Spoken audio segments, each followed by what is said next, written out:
Tonight, I want to begin with a floor, not with a crown, not with a battlefield, not with a solemn procession entering a cathedral under banners and incense, but with an old wooden floor in a crowded chamber in medieval Germany, a floor that had listened for years to formal voices, petitions, judgments, arguments, prayers, and the soft drag of noble shoes across worn timber.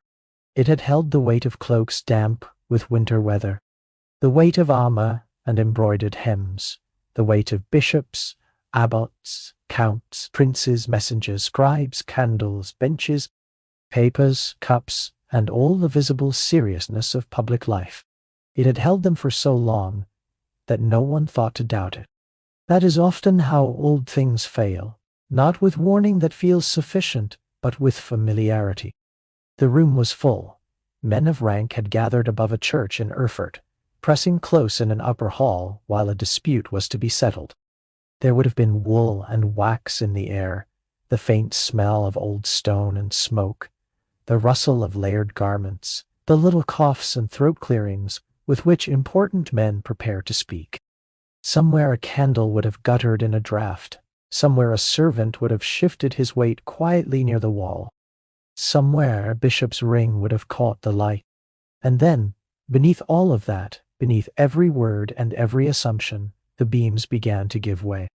Perhaps there was first a strain too soft to name, perhaps a subtle bend, a shifting that no one noticed because attention was on status, on grievance, on legal position, on who stood nearer the window and who closer to the doorway. Perhaps a board spoke in its old wooden language, one small crack inside another. Then came the sound everyone understood too late, a sharp report, a long tearing, a sudden lurch, and in one dreadful instant, the men who had assembled to judge the affairs of others vanished beneath their own feet. Timber split, dust rose, bodies dropped through splintered flooring into the darkness below, where the lower chamber held not polished dignity, not another level of orderly architecture, but the latrine pit. Great men of the empire, men who had arrived with retainers and seals and habits of command, were pitched downward into filth, rubble, beams, panic, and suffocating confusion. Some were crushed, some drowned, some clung to openings or ironwork, and survived by chance and instinct alone. Others, less fortunate, disappeared into the mixture of waste, collapse, and suffocating darkness. It is a scene so vivid that it almost feels composed, as if history, after enduring enough pride and enough ceremony, had decided to make one pointed remark. But the Middle Ages often leave us with that sensation. Events arrive already shaped like warnings. They seem too symbolic, too neatly joined to the moral imagination. High men fall low. Splendor meets rot. The proud discover the body again. The hall of judgment becomes the place of humiliation. And whether heaven intended anything by it or not, memory certainly did. The story stayed because it captured so much of what medieval Germany could feel like at its strangest. Formal, beautiful, hierarchical, and all the while resting on beams no one had inspected closely enough.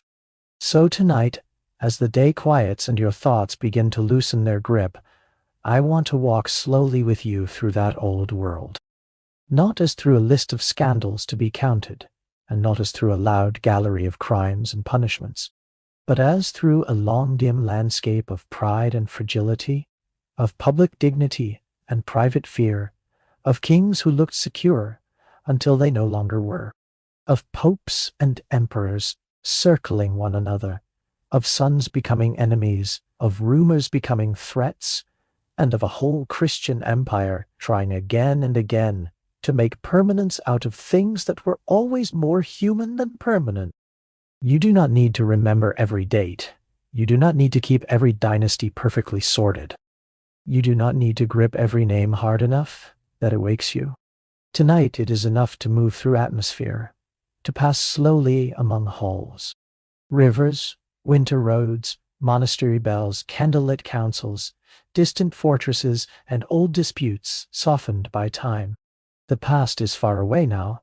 That is part of its comfort. Nothing in it can reach you except as echo. If it helps, imagine that you are outside the noise of the empire altogether, standing at a safe and peaceful distance on a road beyond the walls of a German town after dark. The gate has been shut for the night. A watchman's call has faded. There is frost beginning in the grass. A church tower stands black against the sky. Somewhere beyond the fields a river is moving without hurry. Behind you, perhaps, there is a small inn with low warm light behind shuttered windows. Ahead of you is only the road, the dark, and the quiet knowledge that all the quarrels of princes will end where all roads end, in distance and silence. From there we can begin medieval Germany, if we use the phrase gently and broadly, belonged to what was called the Holy Roman Empire, a realm so layered that to describe it simply is already to misrepresent it a little. It was not a nation in the modern sense. It was not a machine with a single mind. It was a web of duchies, bishoprics, abbeys, counties, royal cities, princely territories, older loyalties, ecclesiastical jurisdictions, and inherited myths. Its rulers claimed continuity with Rome. Its churchmen claimed continuity with the apostles.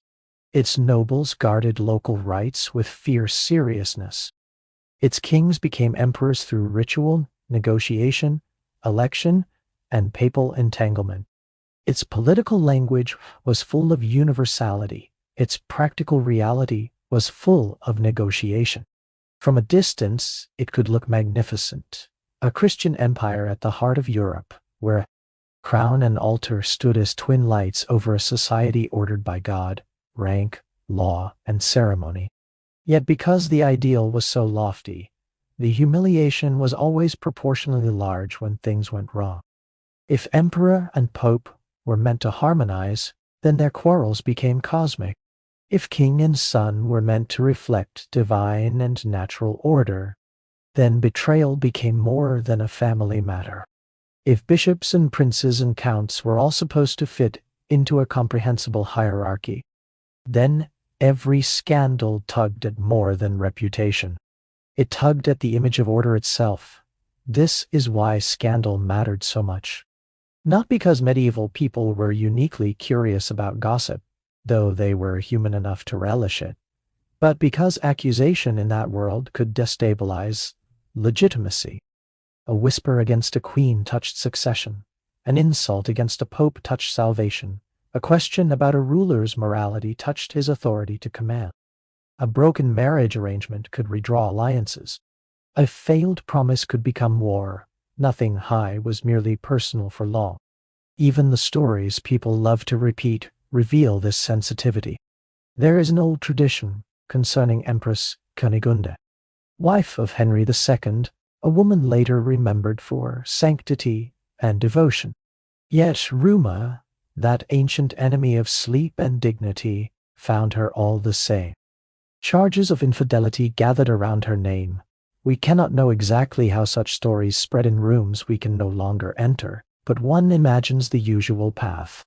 A courtly whisper, a half-trusted report, resentment looking for shape, boredom dressed as concern. Someone says she has been too warmly seen with another. Someone else repeats it with certainty borrowed from distance. Before long, the story itself acquires weight. The tale says that Kunigunde, wanting to silence accusation, submitted to an ordeal and walked barefoot over heated plowshares, emerging unharmed and vindicated. Whether every detail belongs to history or to pious legend matters less than the atmosphere the story preserves. Even an empress, even a woman wrapped in ceremonial dignity, could be touched by suspicion. High rank did not protect a person from being misread. In some ways, it only invited more eyes. The empire asked its rulers to represent divine favor. Yet it gave them bodies and marriages and enemies exactly like everyone else. That tension never truly left. The world of medieval Germany was one in which public life and symbolic life overlapped almost constantly. A royal wedding was never just a wedding. A bishop's appointment was never only a religious matter. A child's birth could secure or shake a dynasty, a funeral, a coronation, a trial, a feast, a pilgrimage, a reconciliation. All of them carried larger meanings. This made the realm beautiful to look at in memory. It also made it fragile. The more meaning a society loads into ritual, the more dangerous any breach of ritual becomes. And so, in the 11th century, when a child king was carried onto a boat, it was not only a family crisis. It was a revelation of how vulnerable kingship could be. Henry IV came to power as a boy. His father, Henry III, had died, leaving the kingdom and its larger imperial hopes in the hands of a child and the regency of his mother, Agnes. Agnes is often remembered as pious, dignified, and perhaps not fully equipped, in the view of many powerful men around her, to hold together so large and difficult a political structure. Yet the notion that a woman's regency was by nature weak served ambition very conveniently. Courts are full of principles that become most loudly defended when they happen to aid the careers of those speaking. The realm at that moment was not empty of force. It was full of men who could claim service, loyalty, concern for the future, concern for the dignity of the crown, concern for the proper education of the young ruler, concern for the balance of princely power, concern for the church. Medieval political language is often very noble when read aloud and very hungry when translated into action. In 1062, at Kaiserswerth on the Rhine, a group of leading princes and clerics arranged to take the young Henry. They lured him onto a vessel under pretense of ordinary movement or conversation. One imagines the softness of the beginning, a child persuaded that nothing is amiss, courtiers smoothing the path, water lifting gently under the hull. Perhaps the day was gray, perhaps cold, perhaps already touched by the smell of the river and wet wood. No one needed open violence at first. Trust was enough. Then the boat pushed off, and the truth arrived. The boy understood that he was being taken away from his mother and from the household that surrounded him. Chroniclers say he panicked and threw himself into the Rhine in an effort to escape, only to be dragged back. It is one of those images that compresses the whole medieval problem of kingship into a single moment. The child is king, yet powerless. He is sacred in theory, yet physically at the mercy of those around him. He is the center of political order, yet has no control over the direction of the boat. The Rhine has always moved on. That is one of the quiet comforts of river history. Human beings commit kidnappings, oaths, reconciliations, trade, murder, and penance upon the banks, and the river receives all of it without keeping the emotional shape. It continues past castles, toll stations, churches, vineyards, ferries, and reeds. It carried Romans once. It carried merchants and monks. It carried armies in rumor before they ever reached the water. It carried the frightened reflection of a child king. Then it carried everything onward. The conspirators justified themselves as protectors of the realm. The regency, they implied, was weak. The monarchy required firmer hands. The dignity of kingship must be preserved through intervention. These are ancient arguments. They can cloak almost anything, yet whatever their stated reasons, the result was clear. The young king had been appropriated. Royal authority, before it could even fully inhabit him, had become the object of elite seizure. Henry IV grew up under that shadow. A child who learns so early that guardians can become captors does not easily become trusting. His later reign was marked by suspicion, conflict, force, and a deep struggle with those who challenged the extent of royal power. In Saxony especially, resentment flared. Henry built castles, asserted presence, and treated regions with a harshness, or at least a firmness, that many local nobles found intolerable. His enemies, in turn, painted him as morally corrupt, oppressive, arrogant, and unworthy. Some of this was propaganda, no doubt. Medieval chroniclers did not always blush when helping their preferred side. Still, propaganda has power precisely because it finds an emotional surface people are ready to believe. Henry's court became, in hostile telling, a place of excess and insult. Royal officials were accused of abuses, The king's interventions were cast not as government, but as intrusion. Whether every charge was true mattered less than the larger effect. Opposition to Henry could be expressed as moral concern, not only political self-interest. This is often the most effective way to weaken a ruler. One does not simply resist him. One insists that resisting him is righteous. Yet the conflict that defined Henry's place in history was not only with regional nobles. It was with the papacy, and with the vast question of who stood higher in Christendom when kingly and priestly authority crossed. This question gathered around the issue of investiture, the giving of the symbols of ecclesiastical office to bishops and abbots. At first glance it can seem technical, the sort of thing that ought to remain in legal notes and councils. But beneath it lay the whole problem of medieval political theology. If kings appointed bishops, then royal power reached deeply into the church. If popes forbade this, and claimed sole authority over spiritual office, then kingship itself might be redefined as secondary in matters touching salvation. Pope Gregory VII came out of the reforming movement with a stern vision of papal authority. Henry IV did not intend to surrender the traditional royal role in appointments. The collision intensified quickly. Henry gathered bishops and denounced Gregory. He addressed him not as reverently as custom required.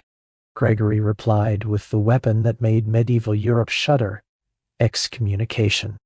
For a ruler, excommunication was not a private spiritual discomfort.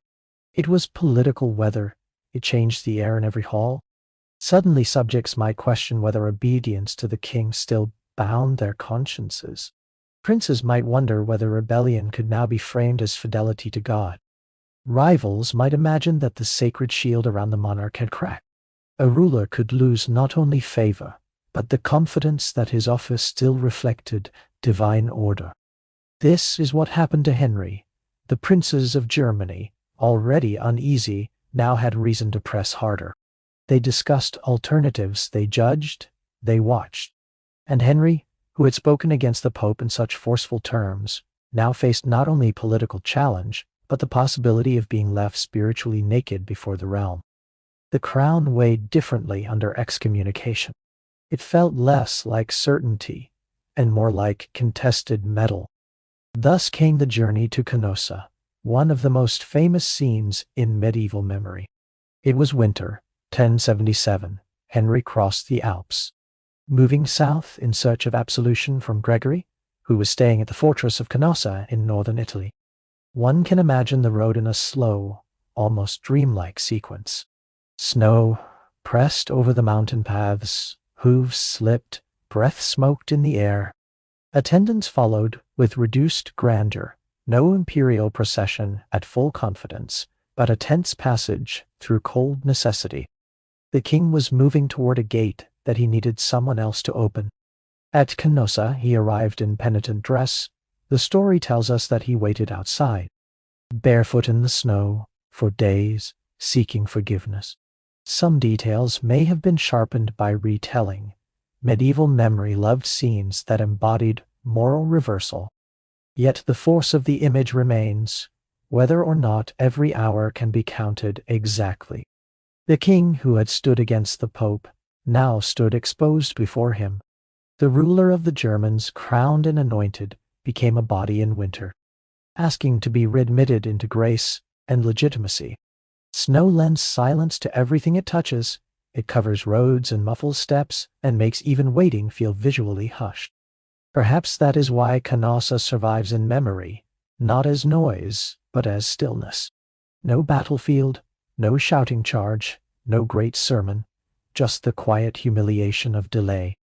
A gate, a courtyard, a man in cold weather, the weight of kingship reduced to the vulnerability of feet on frozen ground. Gregory eventually absolved him. Henry was restored to communion, but absolution did not erase what the moment had revealed. The whole of Christendom had seen that the emperor, or rather the king who would be emperor, could be brought to penance before the Pope in so public and bodily a manner. For supporters of papal reform, the scene confirmed the superiority of spiritual authority. For defenders of royal dignity, It was a mortification never to be forgotten. For later centuries, it became the permanent image of medieval tension between altar and throne, a reminder that no crown in that world stood wholly alone. Henry's story did not end there, and in a sense Canossa was not even its deepest wound.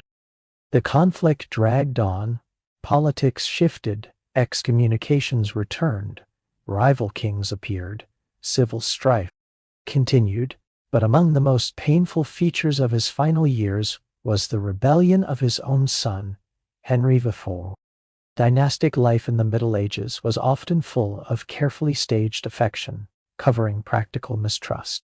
Fathers needed heirs and feared them. Sons needed legitimacy and chafed under delay. Courtiers, bishops, and princes knew how to position themselves near the future, while still professing loyalty to the present. In such an atmosphere, political transition could begin long before death. Henry V grew into opposition. He could present himself as renewal against the burdens of his father's troubled reign. He could gather those tired of old conflicts. He could speak the language of reform, necessity, or filial concern while moving against the very man who had given him place.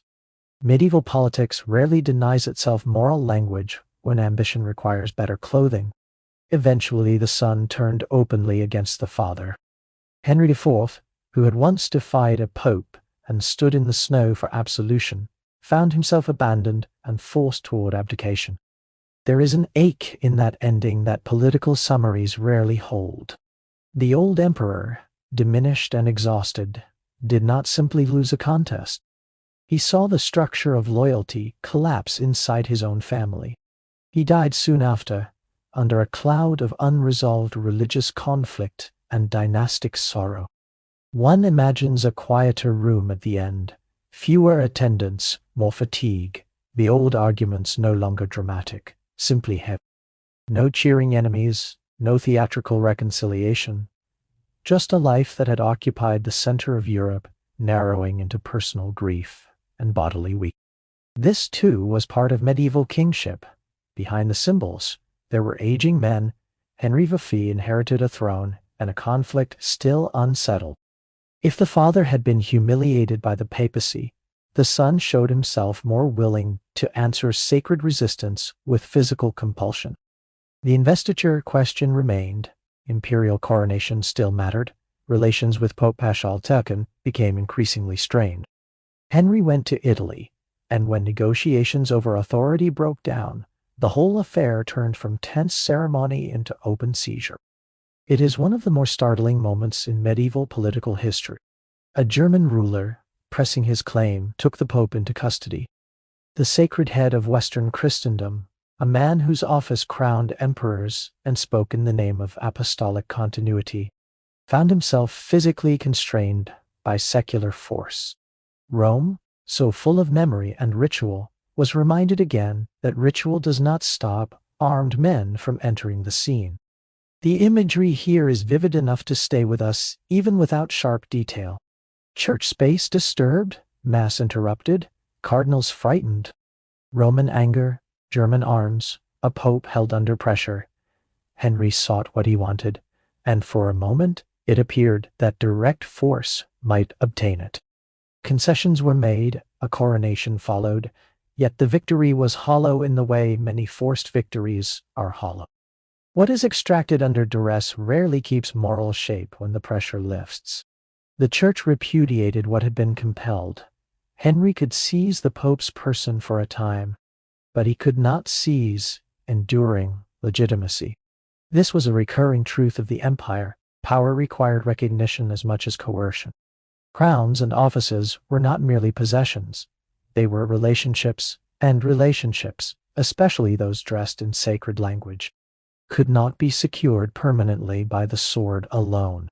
When Henry V died without heirs, the empire passed through more uncertainty, and eventually into the era of the Hohenstaufen, where grandeur, conflict, and legend deepened again. The rivalry between the Hohenstaufen and the Welfs shaped much of the 12th century. Yet towering over this age stands Frederick Barbarossa, red-bearded emperor, whose very name seems to gather candlelight and iron around it. Barbarossa was many things to many people. To admirers, he was the restorer of imperial dignity. To enemies, he was overbearing. To later memory, he became almost mythic.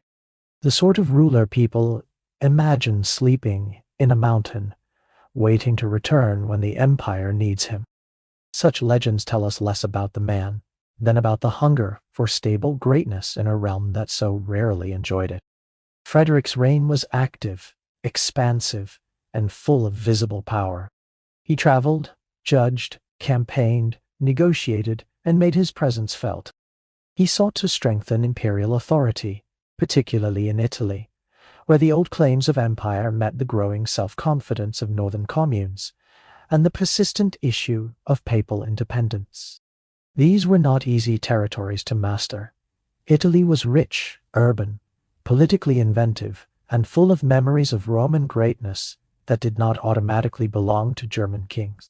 However much imperial ideology claimed continuity.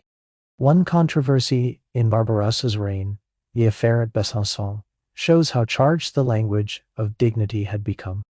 A papal letter used a term that seemed to imply the emperor held his authority as a benefice from the pope. Whether this was misunderstanding, poor phrasing, or deeper intention, the reaction at Frederick's court was immediate and furious. The idea that the empire could be described as if bestowed downward by papal grace struck at the entire imperial self-conception. Nobles nearly attacked the papal envoys. Frederick himself pushed back sharply. It was not merely a quarrel about vocabulary. It was a quarrel about whether the emperor stood beneath the pope or alongside him under God. Later came military challenge. The Lombard League resisted Frederick's efforts in Italy, and at Legnano, in 1176, imperial forces suffered a famous defeat. Again, what matters tonight is not tactical detail but emotional reversal. Great rulers build an aura around themselves. It is a kind of invisible architecture. Defeat does not always destroy it, but it cracks it. Rumors spread that Frederick had fallen. He had not, yet Europe had seen enough to know that even Barbarossa could be checked. This is part of what makes the Middle Ages feel so deeply patterned.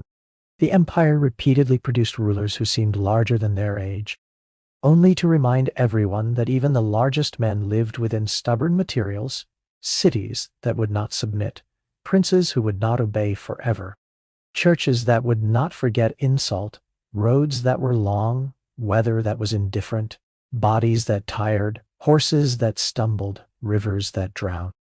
Barbarossa himself died on crusade, not in Germany, not in some final magnificent battle against his domestic enemies, but by drowning in a river in Asia Minor. It is a strangely plain end for so legendary a figure. Yet, perhaps plainness is what history preserves best after grandeur has burned away. Water takes emperors as easily as shepherds. Titles do not float. And then there was Erfurt. The famous disaster of 1184 occurred during the younger Henry's time, when a royal court gathered to settle disputes among nobles. Important men crowded into an upper room. The whole arrangement must have seemed normal enough. Medieval politics loved enclosed seriousness. Important decisions happened in rooms heavy with human presence. Law was embodied by who stood near the ruler, who waited, who was admitted, who spoke first, who listened, who witnessed.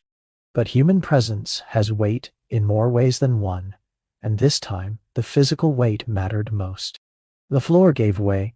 One can linger over the sensory detail because it suits the strange, dreamlike logic of the story. The sudden collapse beneath confident feet, the vertical drop where no one expected openness, the cloud of dust mixing with the reek below, the grotesque democracy of accident, bishops, lords, retainers, all tumbled together into the same latrine pit, where rank no longer preserved clean distinctions. Crushed timber, human cries, foul liquid, confusion, and the terrible instinct to climb toward any edge, any opening, any grip that might keep the body from disappearing entirely. The future Emperor Henry VI reportedly survived, by clinging to an iron grate or window ledge. Others drowned in sewage. It is horrifying, of course, yet time makes even horror strange. The event became one of those medieval anecdotes too emblematic to forget. Chroniclers preserved it because it felt like providence or satire or warning, perhaps all at once. Modern listeners remember it because nothing exposes the fragility of social theatre more mercilessly than a collapse into waste. And still, from our distance, there is something gently instructive in it. However high the room, there may be rot underneath. However full the speech, wood may already be tired. However grand the assembly, gravity remains unimpressed. Henry VI, who survived that collapse, would rule with a spirit much less comic than the story attached to his survival. He was efficient and cold, a ruler of impressive capacity and alarming severity. If Barbarossa retained a certain grandeur in memory, Henry often retains a chill. He understood how to use opportunity with little sentiment. The capture and ransom of Richard the Lionheart remains the best-known example. Richard, returning from crusade, fell into captivity in the German sphere, and Henry turned the matter into immense political and financial advantage. The sum demanded for Richard's release was enormous. Treasure had to be raised, negotiations unfolded across kingdoms. A crusader king became, for a time, a figure in imperial calculation. There is something almost modern in how cleanly the episode strips away romance. Chivalric aura, crusading prestige, royal equality, all dissolve before the practical fact that a captive ruler is valuable. Coin and silver become the language of the situation. Henry did not need to pretend nobility where profit and leverage could do more. The empire took its ransom, with strengthened resources and ambition. Henry moved to secure Sicily through his wife Constance's claim. There his rule darkened further. Resistance was punished with a ferocity that even a violent age found striking. Chroniclers reported acts of cruelty against rivals and defeated opponents so severe that Henry's reputation hardened around them. He came to embody not simply stern kingship, but kingship sharpened into merciless instrument. And then, at only about 32 years of age, he died. The abruptness of such deaths always leaves a hollow space in history. It is as though one hears a sentence begin in a hard, clear voice and never receives the ending. Henry left behind a young son, future claimants, fear, ambition, and the certainty of another succession struggle. In 1198 rival kings appeared, Philip of Swabia and Otto of Brunswick-Gotha. Germany again became a realm of competing allegiances. Princes measured advantage, oaths were sworn and adjusted, marriage plans acquired strategic urgency, support was something weighed, not given forever. This was one of the empire's enduring characteristics. The throne existed, but it had to be assembled politically again and again. No ruler simply inherited secure obedience from the heir. Philip of Swabia seemed to be gaining the upper hand. Then came one of the most intimate royal murders of the Middle Ages.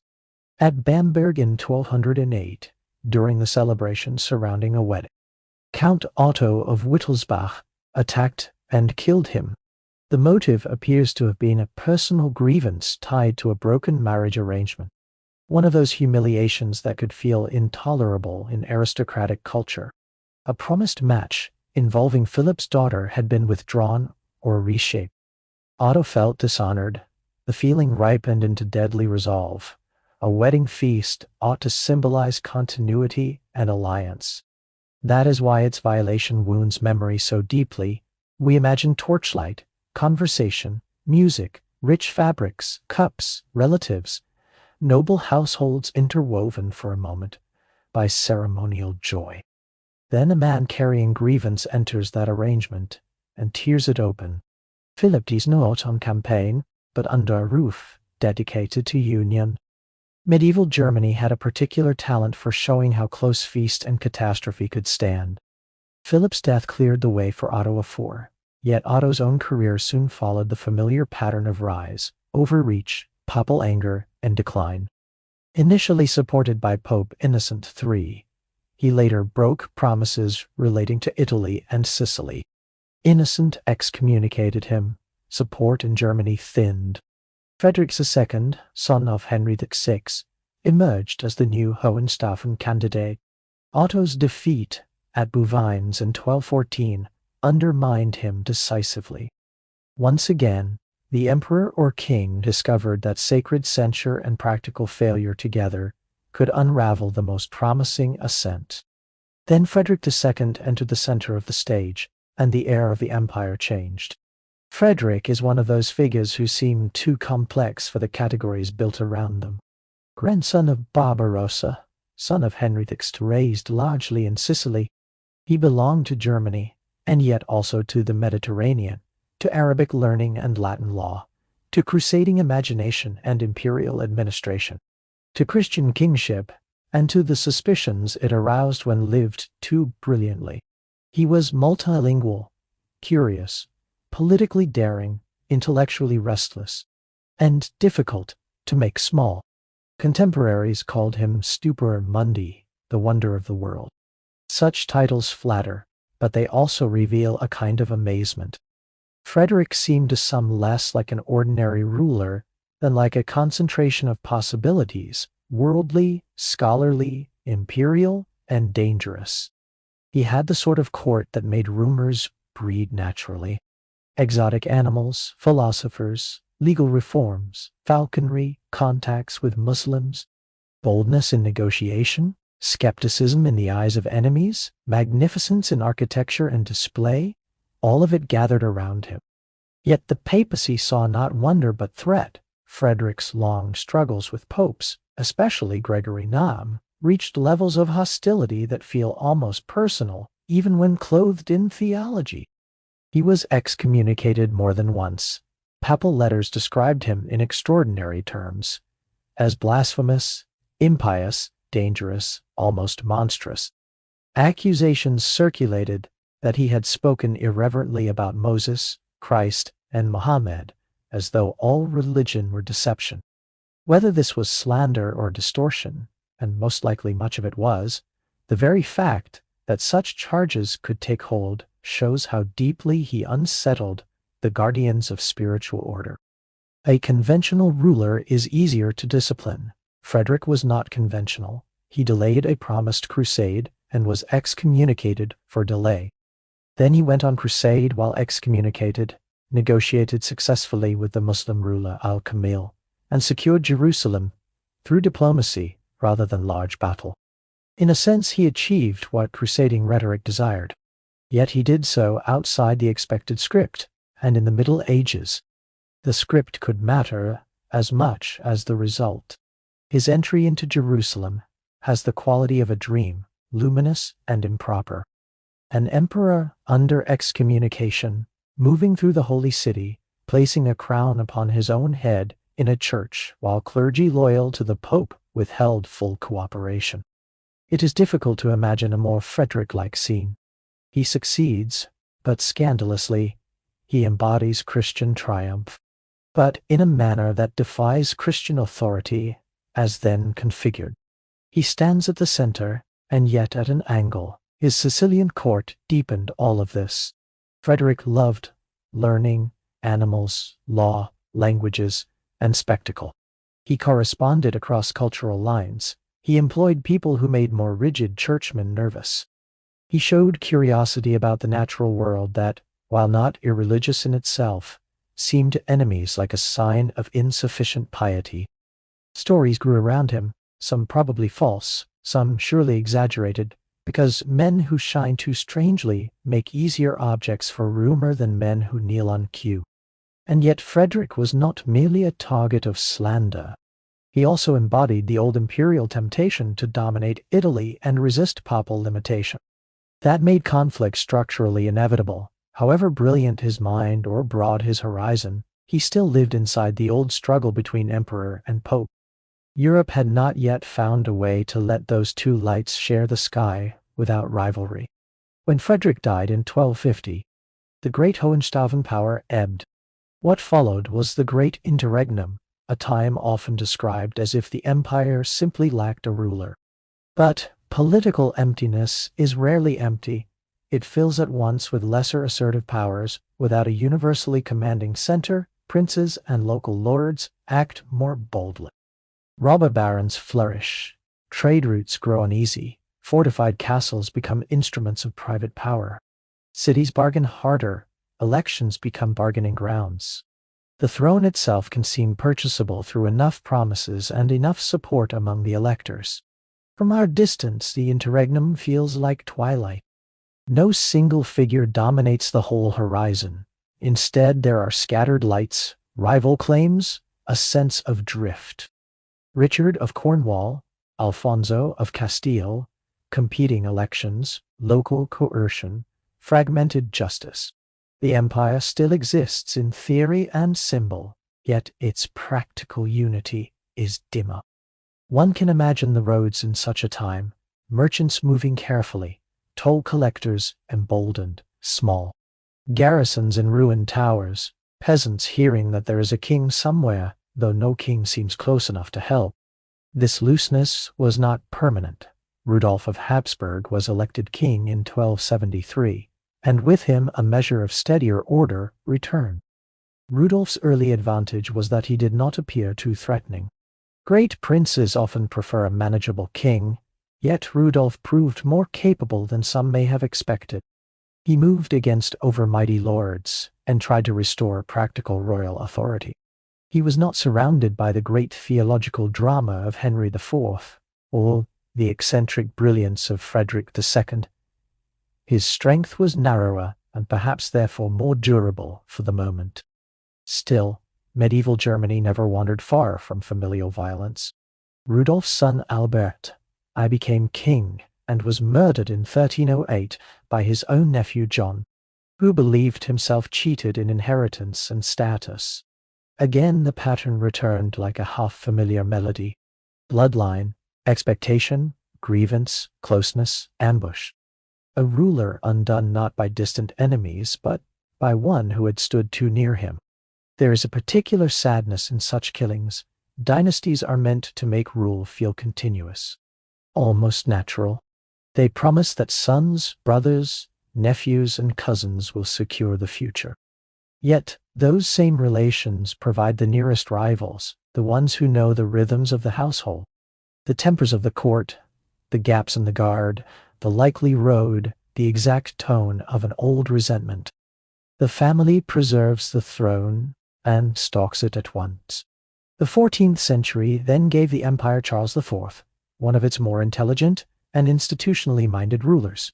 Charles was no simple dreamer of universal dominion. He was practical, cultured, and adept at shaping durable procedure. His Golden Bull of 1356 clarified the rights and roles of the prince-electors, giving firmer structure to the imperial election and helping stabilize some of the uncertainty that had so often accompanied succession. Under Charles, the empire appears calmer, almost civilized in a polished sense, less fevered by grand scandal than in the age of Henry IV or Frederick II, yet calm is not cure. It is Paul's, Charles's son, Wenceslas failed to sustain the same degree of royal seriousness. He developed a reputation for neglect, indulgence, and poor governance. A medieval ruler did not need to be a tyrant to scandalize expectations. Sometimes it was enough simply to drift. A king who hunts too much, drinks too much, neglects affairs too often, loses moral gravity. Princes begin to say the crown is not being carried properly. The realm begins to feel unattended.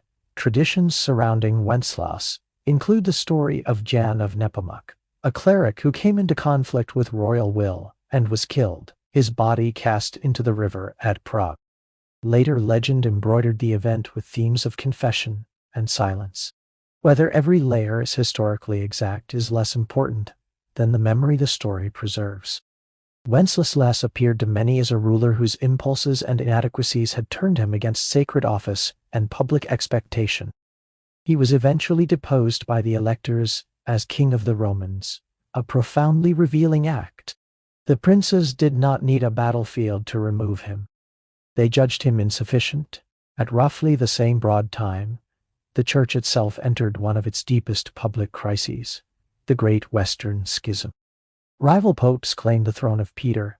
Obedience split along political lines. The very institution that had once excommunicated kings with devastating authority now seen itself divided by human ambition, legal argument, and geopolitical allegiance. For medieval Christians, this was not a small embarrassment. It unsettled the spiritual geometry of Europe. If 2 or 3 men could claim to be pope, where exactly did sacred certainty live? Sigismund of Luxembourg emerged as one of the chief figures, attempting to resolve this crisis through the Council of Constance. Councils are fascinating in the medieval world because they represent hope that enough official bodies in one place can repair a rupture larger than any one of them. Robes, benches, scholars, bishops, envoys, princes, documents, speeches, formalities, all gathered with the promise of unity. Yet wherever so much authority gathers, so does danger. Jan Hus came to Constance under a promise of safe conduct. He was a Czech preacher and reformer, sharp in criticism of church abuses, and already deeply controversial. Safe conduct mattered. In a world where travel into hostile territory required faith in written promises, such a guarantee was no small thing. It meant that a man might place his body within reach of those who disliked him, and still trust he would be allowed to depart. But once Hus arrived, the force of institutional fear and doctrinal insistence closed around him.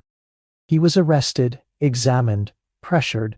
The council would not simply permit him to argue and leave. His ideas, or the threat represented by their spread, seemed too great. Sigismund, whose word should have shielded him, did not or could not prevent what followed. Hus was condemned and burned in 1415.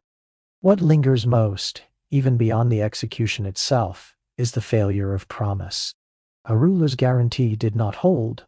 The case became for many in Bohemia, and beyond an example not merely of heresy condemned, but of trust betrayed.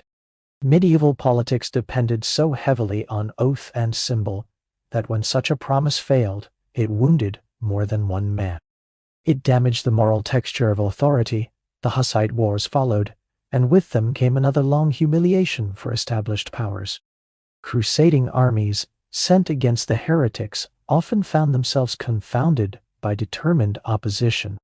Battle. Hymns, wagons, unorthodox tactics, fierce conviction, and repeated resistance created a painful spectacle. The empire and the church, so used to imagining themselves aligned with divine order, had to watch their enemies endure and sometimes triumph. It is hard for any authority to explain repeated failure when it has clothed itself in God's apparent favor. Beyond the grand halls and councils, late medieval German lands were also shaped by broader social fears.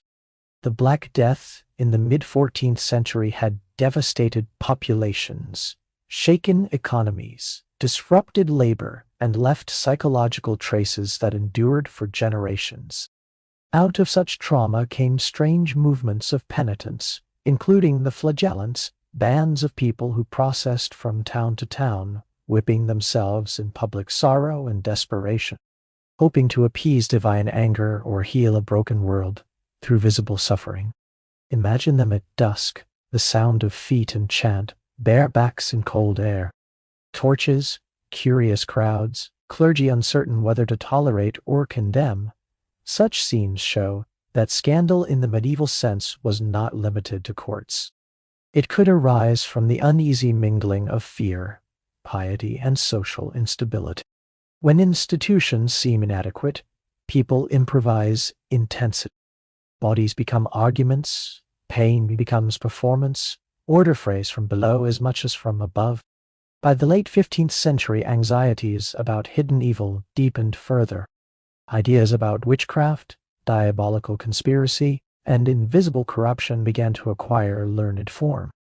Texts like the Malleus Maleficarum would give system and permission to fears that later generations would enact more terribly. Here again, The scandal is partly in the mentality itself.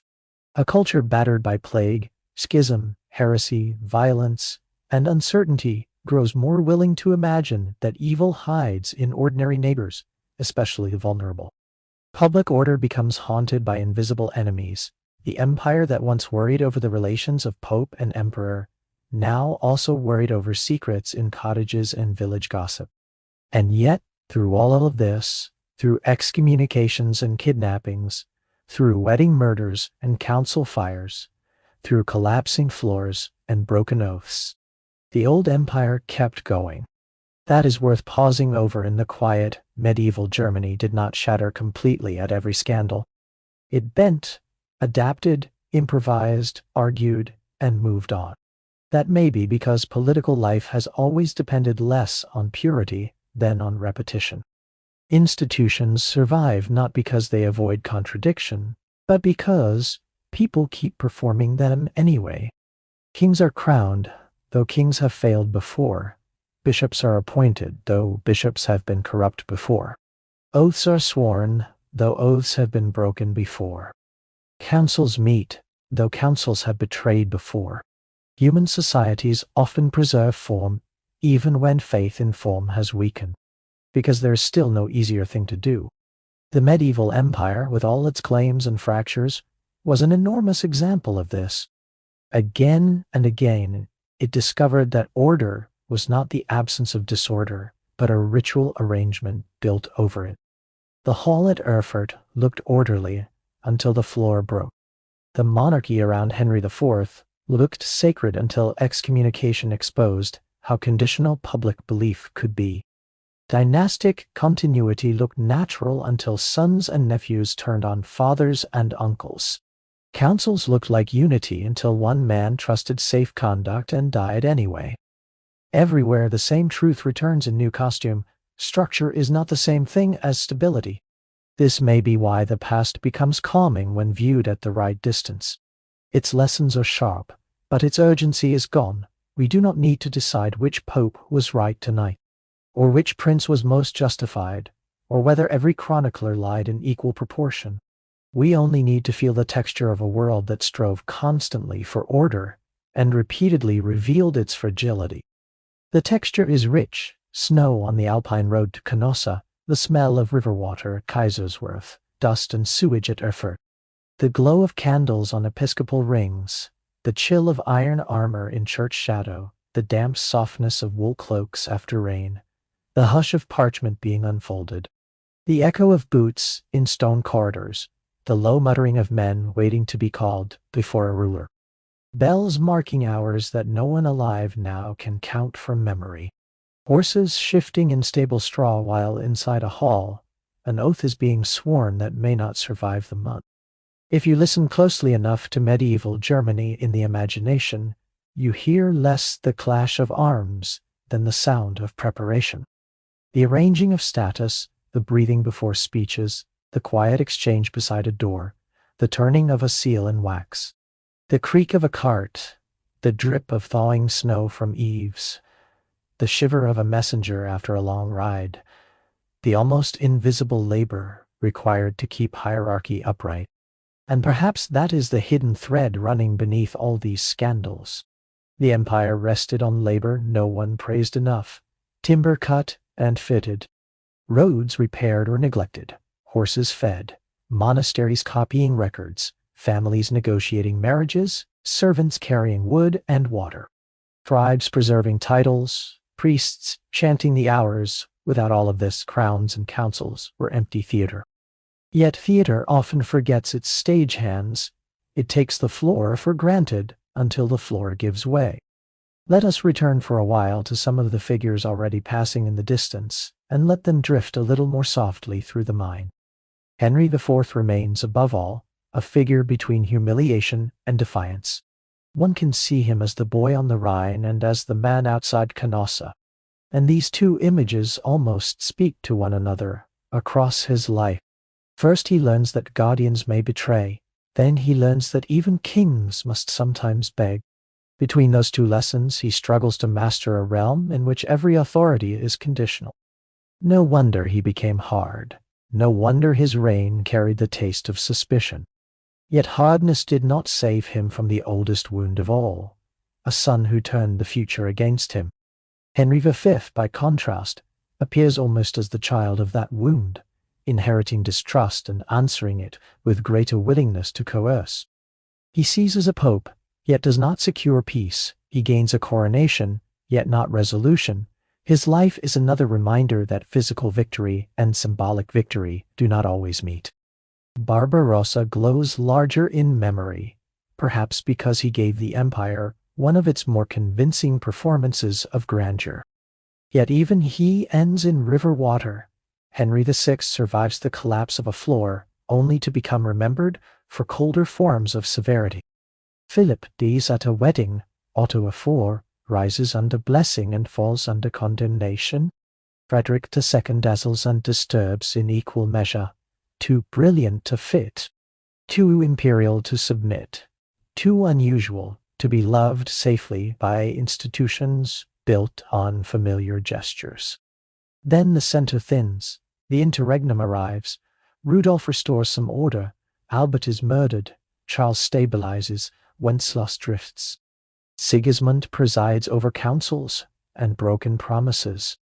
Huss burns, Hussites resist. The late medieval world gathers fear into processions, accusations, manuals, and imagined conspiracies. All the while, the larger structure continues, not serene, but persistent. Now, perhaps you can feel how the subject itself begins to change under the night. At first, it may have seemed like a series of scandals, a curious collection of medieval embarrassments, betrayals, and shocks. But deeper down, it is the story of a civilization trying to align divine order. Human power, family loyalty, and public reputation, and never fully succeeding. Medieval Germany did not fail because its people were uniquely flawed. It failed repeatedly in small ways because it asked human beings to carry too much symbolism without ceasing to be human. Kings were supposed to be God's anointed, and also practical rulers. Popes were supposed to be spiritual fathers, and also political actors. Princes were supposed to be loyal servants, and also defenders of their own rights. Sons were supposed to obey, and also inherit. Councils were supposed to heal, and also judge. Marriages were supposed to join houses, and also serve strategy. Each role contained tension. Each tension could become scandal. That realization can be strangely soothing. It means the past is not a gallery of monsters and fools, but a landscape of overburdened roles. Human beings tried to perform permanence while living inside time. They tried to speak eternal language through temporary bodies. They tried to make wax and parchment and ceremony hold what fear and ambition were always loosening. Sometimes they managed for a while. Sometimes they did not. It is possible, too, to see in all this the long preparation for later change. By the end of the Middle Ages, the authority of both empire and church had been publicly tested too often to remain as effortless as once imagined. The memory of excommunicated kings, divided popes, corrupt officials, broken promises, violent dynastic struggles, and theological conflict had worn grooves into the political and spiritual imagination of the German lands. When new reforming voices later arose, they spoke into a society already familiar with scandal at the top. But that belongs more properly to another night. Tonight we stay within the medieval hush, at the point where the old order has not yet fully ended, but has begun to know its own fatigue. You can almost feel that fatigue in the landscape. A castle on a ridge, older now, less certain of its lord's future. A monastery library where manuscripts rest heavier than the ambitions of the men who once commissioned them. A chapel whose walls have heard prayers for victory from both sides of the same war. A bridge over dark water where hoofbeats once brought urgent news. A town square where people once gossiped about popes they would never see and kings they would never approach. A road where merchants muttered about tolls, where peasants crossed themselves at the sight of armed riders. where preachers and messengers spread stories that changed shape as they moved. And always, somewhere, a hall, a wooden hall, a stone hall, an upper room, a chamber with benches and a chair of state, a place where men gather believing history will obey them. Sometimes it does, for an afternoon. Sometimes it does not. Sometimes the floor breaks, so let us slow even more now. The hardest edges of the story can loosen. We no longer need to look directly at flames, blood, or curses. We can let those become part of the far outline, while the atmosphere comes forward.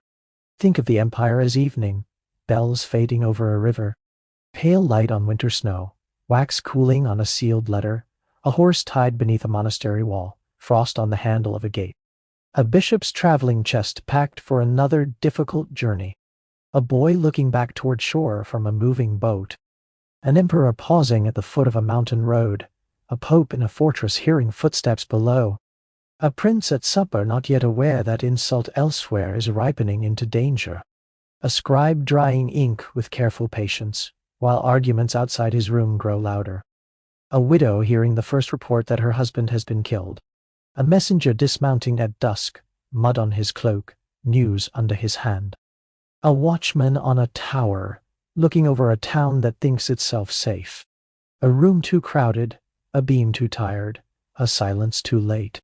If you hold these images gently, they begin to drift together into something larger and calmer than scandal. They become a meditation on fragility. Medieval Germany was full of heavy things: crowns, walls, reliquaries, iron locks, armored riders, stone churches, legal formulas, inherited rights.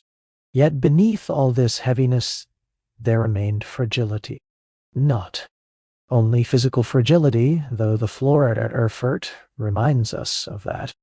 Moral fragility, relational fragility, symbolic fragility, the fragility of trust, the fragility of legitimacy, the fragility of a world that believed so strongly in hierarchy that every failure of hierarchy struck it like a blow.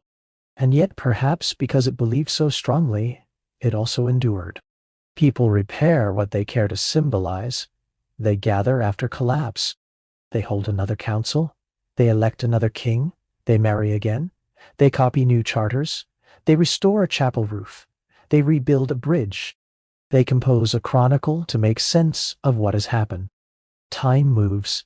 Even scandal becomes material for order. This is why memory can be soft. What once shook a realm becomes, centuries later, a story told by candlelight, part warning, part wonder. The poor construction at Erfurt becomes almost unbelievable.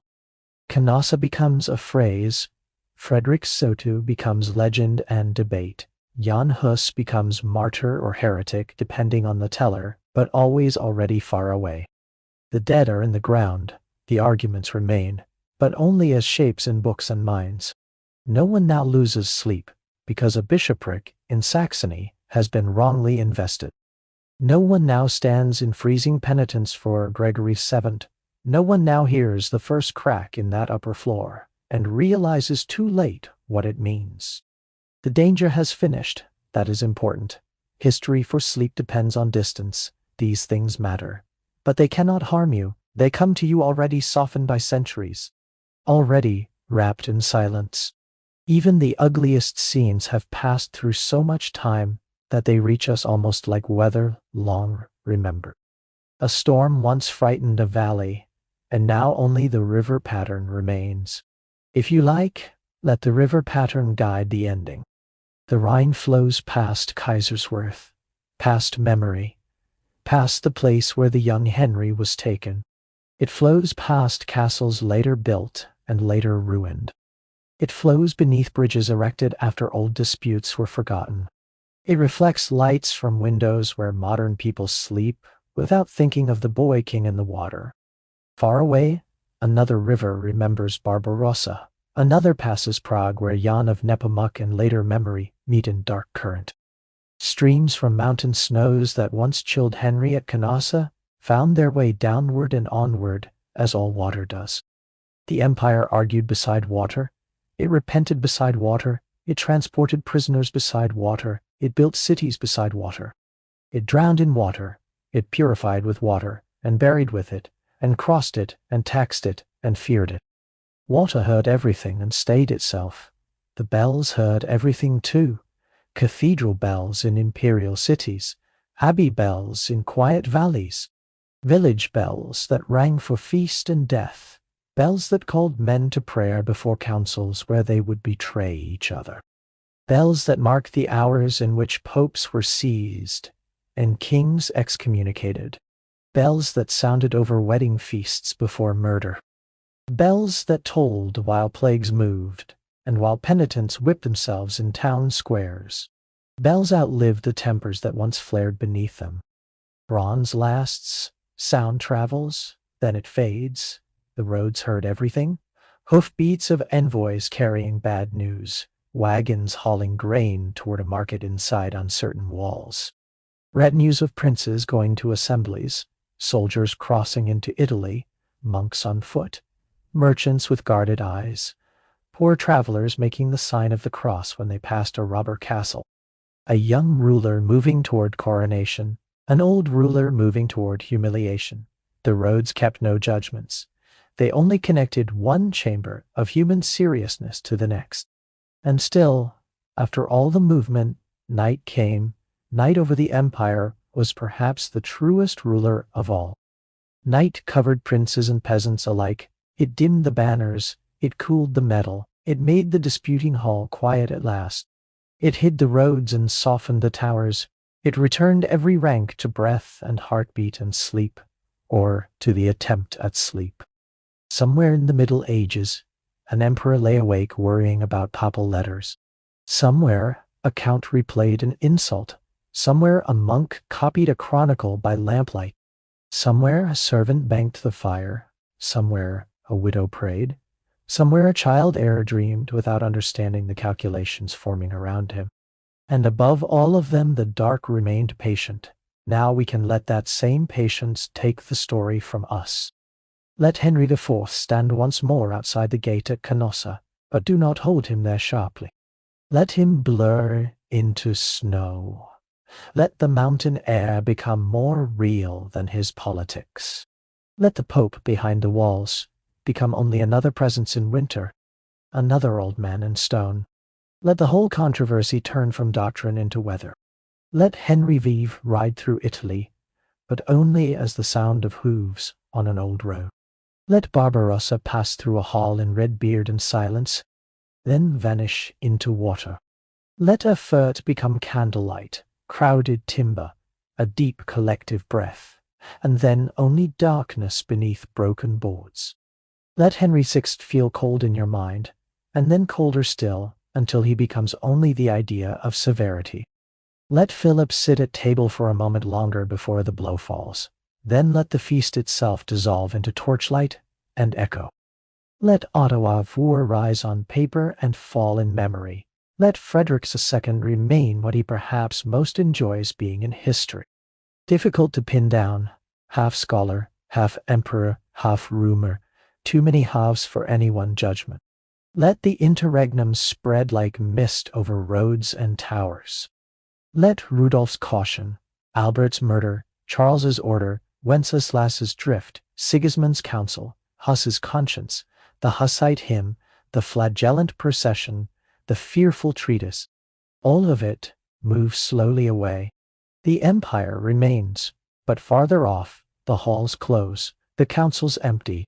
The roads darken, the gate chains settle, the horses lower their heads, the candles shorten, the parchment curls slightly at the edges in the heat. The last conversation in the chamber ends, a door shuts, somewhere outside, water keeps moving, and because time has already done the hardest work for us, we do not need to judge every scandal or solve every quarrel.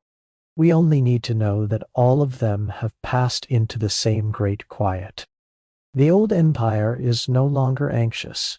Its princes no longer whisper by those exact fires. Its popes no longer send letters to those exact kings. Its floors have either been repaired or disappeared. Its bells ring for other generations. Its roads lead to other arguments. The people who suffered, schemed, prayed, wept, cursed, married, betrayed, and forgave within it are gone, and with them the urgency that once made these matters feel like the center of the world. That is the soft mercy of history. It does not erase, but it lowers the volume. It turns scandal into story, story into pattern, pattern into atmosphere. It lets us look without fear. It lets us learn without being seized. It lets us feel the fragility of old human arrangements and, in feeling it, perhaps loosen our grip on the arrangements of our own time. Wood, wax, oath, ambition, weather, bloodline, ceremony, prayer. That was enough to raise a medieval empire. That was enough to trouble it. That was enough to carry it for centuries through humiliation, grandeur, fatigue, and renewal. And now it is enough for us merely to remember, softly, before sleep. The rivers went on. The bells kept their distance. The roads carried every message away. The old empire rested on its tired beams a little longer. Then night reached it, as it reaches everything. And now night reaches us too. So let the towers of medieval Germany fade into the dark. Let the halls empty without one final verdict. Let the candles go out one by one. Let the snow melt. Let the feast end. Let the council dissolve. Let the horsemen disappear around the bend in the road. Let the watchman's voice become too far away to follow. Let the last seal cool. Let the old quarrels sink beneath centuries of rain, frost, and river mist, until there is only a dim landscape of stone and timber, chapels and bridges, frost and torchlight, and the feeling that all the proud, uncertain world has grown distant enough at last to become gentle. And then dimmer still, and then quieter, and then nothing but the safe dark, the far river, and rest.